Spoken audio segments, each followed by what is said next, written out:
In this video, I'm gonna teach you how to easily switch tabs on Google Chrome using keyboard shortcut key in Windows 11 PC or laptop.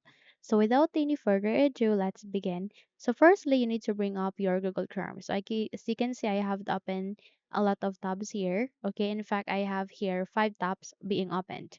Okay, so I have your images, Pinterest, Instagram, news, and Facebook.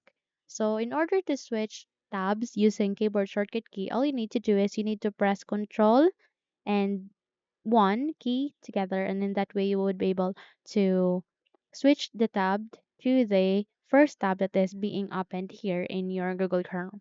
Again, you can see a number keys that is being placed at the right. So that is the number keys that you are going to use on and not on the number keys that is being placed at the top. Okay, so let me just bring up my on-screen keyboard so that I can completely show you what exactly the key that I'm talking about. So let me just navigate with it and click on open.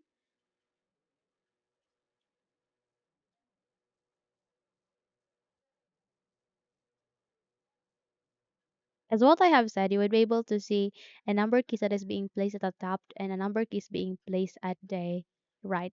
So the number keys that you are going to use on in your physical or built-in keyboard is that a number keys that is being placed here at the right. Okay?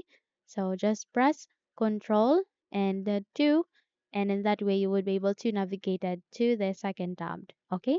And if you would like to navigate to the last tab, just press Control key and 9, and in that way you would be able to place here, or you would be able to bring up the last tab that is being opened here in your Google Chrome.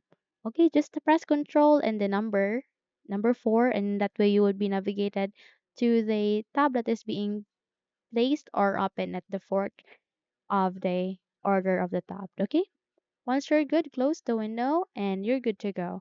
So if you think this video helped you a lot, then please don't forget to subscribe, hit the like button as well as the bell icon to be updated for more tutorials like this. Thank you for watching this video and have a good day everyone.